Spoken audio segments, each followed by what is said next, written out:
کہ حضرت موسیٰ علیہ السلام نے جب دعوت تبلیغ کا آغاز کیا تو لوگ آپ کے دامن میں آ کر جو ہے وہ دار اسلام سے وابستہ ہوئے اور حضرت موسیٰ علیہ السلام کے دین کو فالو کرنے لگے۔ حضرت موسیٰ علیہ السلام کا جب ظاہری وصال ہو گیا تو اب اس کے بعد کیا ہوا؟ یہ قوم آہستہ آہستہ بھٹکنے لگی، بتوں کی عبادت کرنے میں ملوث ہو گئی۔ پھر اللہ تبارک و تعالی نے ان کی نافرمانی کے سبب ایک جابر ظالم حکمران، جو ظالم بادشاہ تھا، وہ ان پر مسلط کر دیا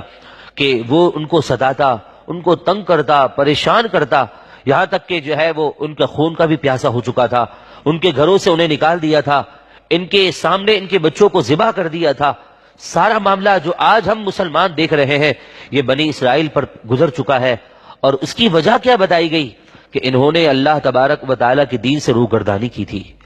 جب انہوں نے اللہ رب العزت کے حکم کی پاسداری نہیں کی، نافرمانی کی، تو سارا قوم جو آج حلب کے اندر ہو رہا ہے، آج جو کشمیر میں ہمارے بچوں کو بے دردی کے ساتھ مارا جا رہا ہے، اس کا سبب قرآن مجید فرقان حمید کی سورہ بقرہ کی آیت نمبر 246 کے اندر جو ہے وہ اس کی وجہ بیان کر دی گئی کہ ان لوگوں نے جس طرح نافرمانی کی، اے لوگوں اگر تم نے بھی نافرمانی کی تو یہی سارا معاملہ تم پر بھی مسلط کر دیا جائے گا۔ اور پھر فرمایا کہ نافرمانی کی وجہ سے جہاں عذابات آتے ہیں رب العالمین کی طرف سے، اس میں سے ایک عذاب جو سب سے بڑا ہے وہ یہ عذاب ہے کہ اللہ تبارک و تعالی گندے، ذلیل، رسوا اور ظالم انسان کو تم لوگوں پر مسلط کر دیتا ہے۔ آج آپ دیکھ لیجئے ہمارے اوپر کون مسلط ہے، جنہیں اپنا نام بھی ٹھیک سے لکھنا نہیں آتا، آج وہ مسلمانوں کے قائد بنے ہوئے ہیں، آج وہ مسلمانوں کی جو ہے وہ سلطنت پر، مسلمانوں کی جو ہے وہ خطہ زمین پر حکومت کر رہے ہیں، جنہیں دین کا نہیں پتا، جنہیں اسلام کا نہیں پتا۔